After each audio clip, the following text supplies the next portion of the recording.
Kisah nyata horor pesugihan pedagang ikan di pasar mendengar cerita orang lain. Di tepi laut Pelabuhan Ratu, di mana ombak berdesir lembut membisikkan rahasia dan mitos yang terkubur dalam waktu, hidup seorang pria bernama Michael.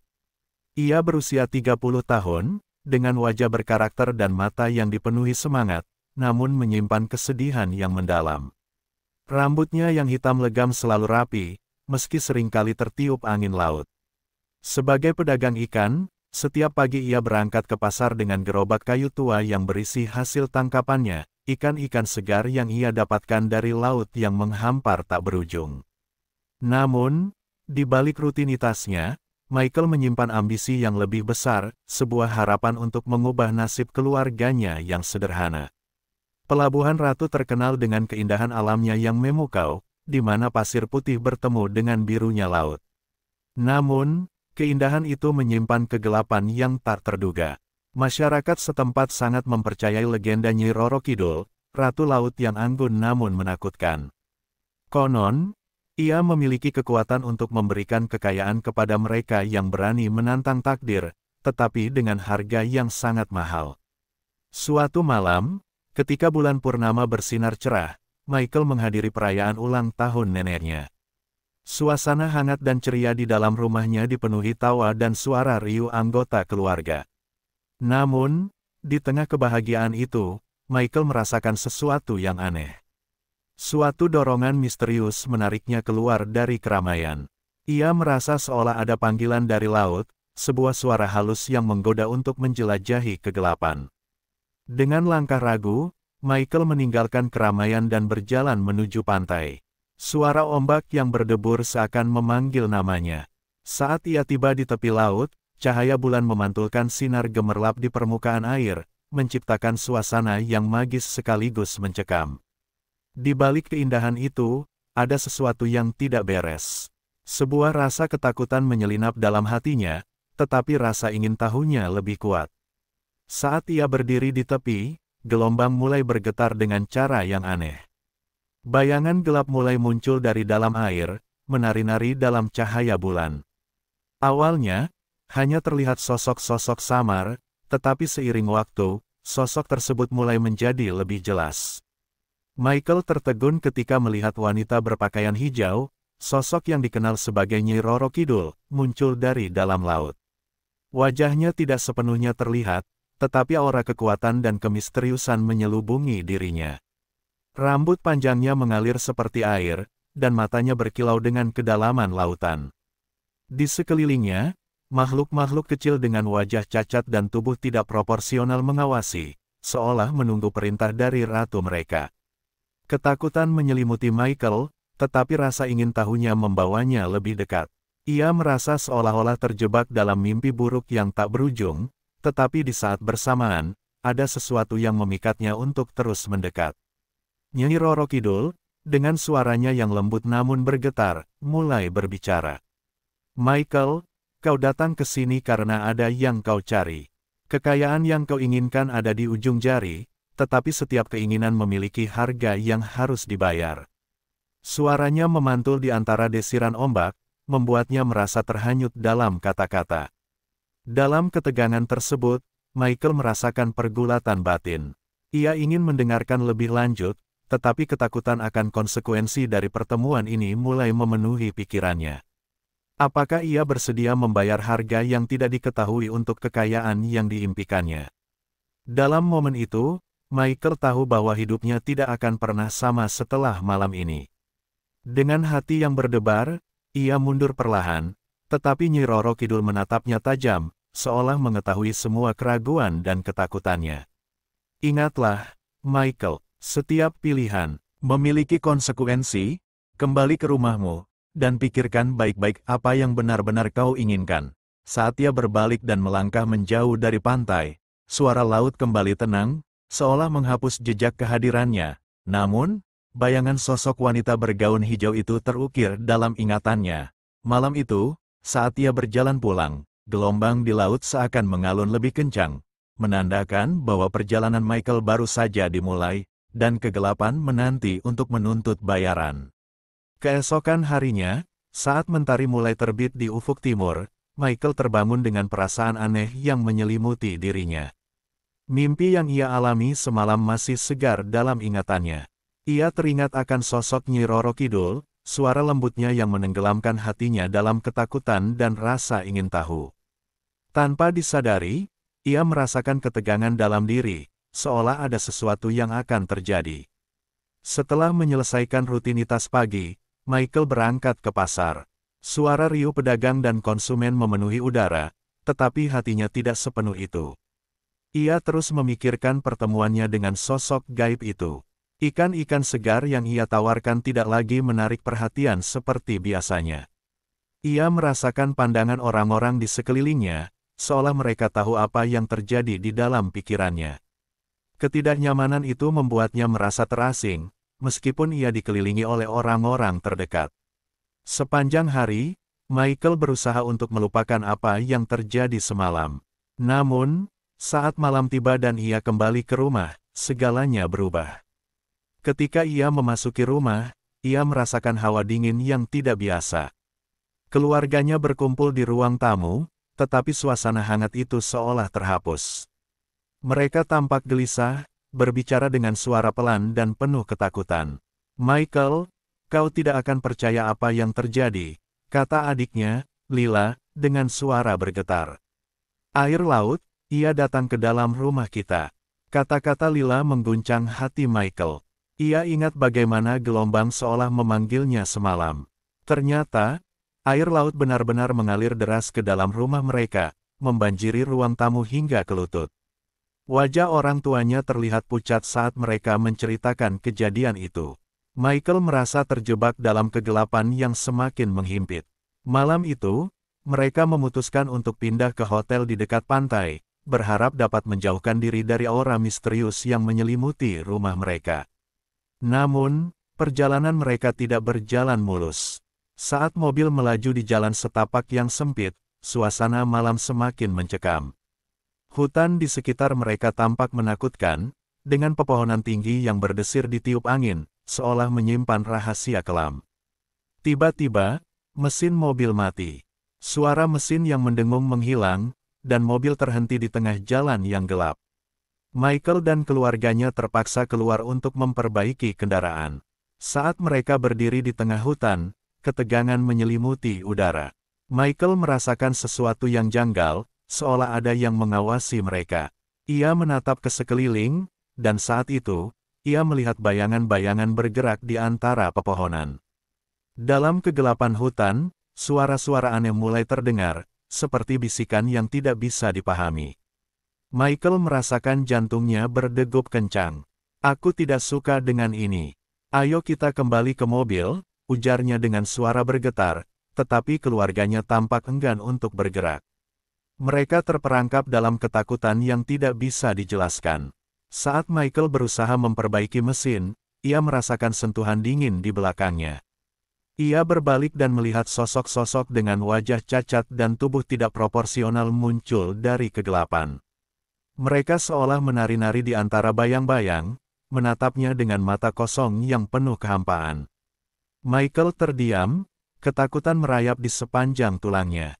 Ia merasa dunia di sekelilingnya bergetar, dan ketidakpastian menyelimuti pikirannya. "Lari!" teriak Lila, menarik tangan Michael dan membawanya kembali ke mobil. Keluarga itu berlari dengan panik, mencoba menjauh dari sosok-sosok itu. Dalam perjalanan kembali, Michael merasakan napasnya terengah-engah, dan pikirannya berputar-putar. Ia berusaha memahami apa yang terjadi, tetapi ketidakpastian semakin menghimpitnya.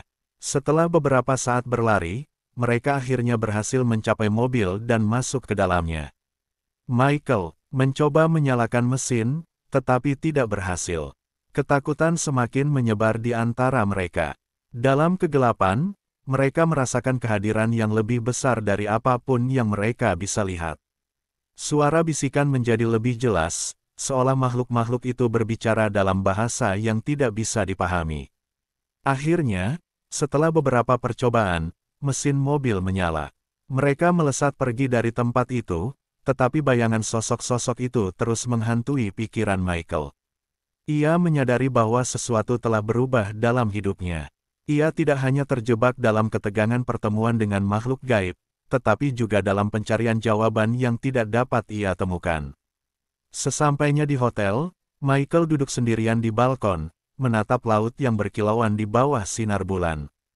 Ia merenungkan takdir yang membawanya ke sini. Dalam kegelapan malam, suara ombak seolah berbicara, mengingatkan akan pertemuan yang telah mengubah segalanya. Ia menyadari bahwa ia harus menghadapi kegelapan ini, bukan hanya untuk dirinya sendiri, tetapi juga untuk keluarganya. Dalam hatinya, keraguan dan ketakutan bercampur aduk, menciptakan gelombang emosional yang sulit dijelaskan. Malam itu, saat Michael terbaring di tempat tidurnya, ia merasakan gelombang rasa bersalah dan penyesalan menyelimuti pikirannya. Ia tahu bahwa keputusannya untuk mendekati laut dan Nyi Roro Kidul tidak hanya akan mempengaruhi dirinya, tetapi juga orang-orang yang ia cintai. Dan saat ia terlelap, kegelapan yang menghantui pikirannya terus menggema, menunggu saat yang tepat untuk menuntut bayaran. Hari-hari setelah malam mencekam itu berlalu dengan lambat bagi Michael. Setiap kali ia bangun, rasa was-was menyelimuti dirinya, seolah bayangan Nyi Roro Kidul dan makhluk-makhluk aneh itu terus mengintai dari balik tirai kegelapan. Keluarganya pun merasakan dampak dari peristiwa aneh yang terjadi, dan ketegangan menghantui setiap percakapan yang mereka lakukan. Michael berusaha untuk menjalani rutinitasnya sebagai pedagang ikan, tetapi pikirannya selalu melayang kembali ke malam itu, ke laut yang bergetar, ke suara yang memanggilnya, dan pada pertemuan yang tak terduga dengan sosok gaib. Suatu sore, ketika Michael menyusun ikan-ikan segar di pasar, ia mendengar beberapa pembeli berbicara tentang legenda Pulung Gantung. Mereka menggambarkan jiwa-jiwa yang terjebak antara dua dunia, tidak bisa menemukan kedamaian karena ada janji yang belum dipenuhi. Mereka yang berani mendekat ke laut seringkali dipanggil oleh jiwa-jiwa ini, kata salah seorang pembeli, suaranya bergetar. Mereka menunggu kesempatan untuk kembali ke dunia yang lebih baik, tetapi mereka terjebak di antara kegelapan dan cahaya. Kata-kata itu menggugah rasa ingin tahunya. Michael merasa seolah-olah hidupnya dihubungkan dengan kisah-kisah ini. Ia mulai mencari informasi lebih dalam tentang Pulung Gantung. Ia mengunjungi seorang dukun yang dikenal di kalangan masyarakat setempat, yang dipercaya memiliki pengetahuan tentang dunia gaib dan puisi-puisi yang berkaitan dengan mitos. Dukun tersebut tinggal di sebuah rumah kecil yang dikelilingi pepohonan tua di pinggir desa. Saat Michael memasuki rumah dukun, suasana terasa berat. Dinding-dindingnya dipenuhi gambar-gambar ritual dan simbol-simbol kuno. Aroma dupa menyelimuti udara, dan cahaya lilin bergetar dalam angin. Dukun itu, seorang wanita tua dengan wajah keriput dan mata tajam, menyambutnya dengan tatapan yang dalam. "Apa yang kau cari, anak muda?" tanyanya, suaranya lembut tetapi penuh wibawa. Michael menceritakan pengalamannya, bagaimana ia mendengar kisah Pulung Gantung dan bagaimana ia merasa terhubung dengan kegelapan yang mengintainya. Dukun itu mendengarkan dengan seksama, lalu mengangguk. "Kau telah menarik perhatian mereka. Ketika kau mendekati laut, kau membuka gerbang antara dunia ini dan dunia mereka. Sekarang, kau harus memahami apa yang mereka inginkan." Dukun tersebut memberikan penjelasan tentang ritual yang perlu dilakukan. "Jika kau ingin mengetahui lebih banyak tentang Pulung Gantung dan membebaskan dirimu dari jeratan kegelapan, kau harus melakukan persembahan. Sediakan sesaji dan cari tahu siapa yang ingin kau ajak bicara. Mereka akan menunjukkan jalan, tetapi ingat, setiap pilihan memiliki konsekuensi." Dengan bimbingan dukun, Michael menyiapkan sesaji yang terdiri dari bunga, makanan, dan dupa. Ia juga menggali lebih dalam tentang siapa yang telah hilang dalam keluarganya, siapa yang mungkin terjebak antara dunia ini dan dunia lain. Dalam hatinya, ia merasa ada sesuatu yang lebih besar dari sekadar kekayaan yang ingin ia capai, ada penyesalan yang harus dihadapi. Malam berikutnya, Michael kembali ke pantai, kali ini dengan persembahan di tangannya. Suara ombak yang berdebur terdengar lebih keras, seolah-olah mengingatkannya akan bahaya yang mengintai. Dengan gemetar, ia menempatkan sesaji di atas batu besar di tepi laut, menyalakan dupa, dan berdoa. Ia memanggil jiwa yang mungkin ingin berbicara dengannya. Jika ada di antara kalian yang mendengar, tunjukkan dirimu. Aku ingin memahami. Setelah beberapa saat, gelombang laut mulai bergetar, dan bayangan-bayangan mulai muncul. Sosok-sosok yang tidak sepenuhnya terlihat, tetapi wajah mereka tampak penuh kesedihan dan kerinduan. Michael merasa jantungnya berdegup kencang saat salah satu sosok mendekat. Wajahnya tampak familiar, itu adalah kakeknya yang telah meninggal bertahun-tahun lalu. Michael, suara kakeknya terdengar samar, penuh kehangatan namun juga kesedihan. Kau telah menarik perhatian jiwa-jiwa ini. Mereka terjebak karena keinginan yang tidak terpenuhi. Mereka ingin kembali, tetapi ada yang harus dibayar. Michael merasakan air mata menggenang di matanya. Apa yang harus aku lakukan? Tanyanya, suaranya bergetar. Kakeknya menjelaskan bahwa untuk membebaskan jiwa-jiwa ini, seseorang harus bersedia berkorban. Kau harus memberikan sesuatu yang berharga, bukan hanya untukmu, tetapi untuk jiwa-jiwa yang terperangkap. Konflik batin melanda Michael. Ia ingin membantu, tetapi pengorbanan apa yang bisa ia lakukan? Dalam pikirannya, muncul bayangan keluarganya, orang-orang yang dicintainya. Pilihan itu terasa semakin sulit saat ia menyadari bahwa untuk menyelamatkan orang lain, bisa jadi ia harus menghadapi konsekuensi yang mengerikan bagi dirinya sendiri. Ketika suara ombak semakin keras, sosok-sosok itu mulai memudar, meninggalkan Michael dalam kebingungan dan ketakutan. Ia kembali ke rumah dengan hati yang berat, merenungkan semua yang telah terjadi. Dalam kegelapan malam, ia menyadari bahwa segala sesuatu dalam hidupnya, keinginan untuk sukses, untuk memberikan yang terbaik bagi keluarganya, ternyata memiliki sisi gelap yang tidak pernah ia bayangkan. Dengan perasaan yang campur aduk, Michael mulai memahami bahwa pencariannya tidak hanya tentang kekayaan, tetapi juga tentang menerima kenyataan pahit yang harus ia hadapi. Kegelapan yang mengintainya bukan hanya milik dunia lain, tetapi juga bagian dari dirinya sendiri. Ia harus memilih jalannya dengan bijak, karena setiap keputusan yang ia buat akan membawanya lebih dekat pada takdir yang telah ditentukan. Dan saat ia terbaring di tempat tidur malam itu, suara ombak terus berbisik, mengingatkannya akan jejak yang harus ia susuri. Hari-hari setelah pertemuan dengan kakeknya yang terperangkap dalam jiwa-jiwa pulung gantung mengubah cara pandang Michael terhadap kehidupan. Tanggung jawab berat menghimpit dadanya, ia kini berada di persimpangan jalan, antara keinginan untuk menyelamatkan jiwa-jiwa yang terperangkap dan ketakutan akan konsekuensi dari pilihan yang harus ia buat. Suasana di rumahnya juga semakin tegang, keluarganya mulai merasakan aura aneh dan ketidakpastian yang menyelimuti mereka. Michael mulai menghabiskan lebih banyak waktu di tepi laut, terjebak dalam pikirannya. Ia akan duduk di atas batu besar di pinggir pantai, menatap gelombang yang berdebur, dan merenungkan apa yang harus ia lakukan. Dalam setiap detak ombak, ia merasakan panggilan yang lebih kuat, seolah suara-suara dari dunia lain semakin mendesaknya untuk segera bertindak. Ia tahu bahwa ada sesuatu yang harus dilakukan, tetapi pengorbanan seperti apa yang bisa ia tawarkan.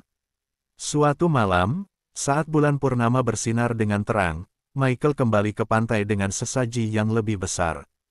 Kali ini, ia membawa ikan segar, nasi, serta bunga-bunga yang diambil dari kebun. Ia menyalakan dupa dan menempatkan sesaji di atas batu yang sama di mana ia pernah berdoa sebelumnya. Dengan hati yang berdebar, ia memanggil jiwa-jiwa itu sekali lagi.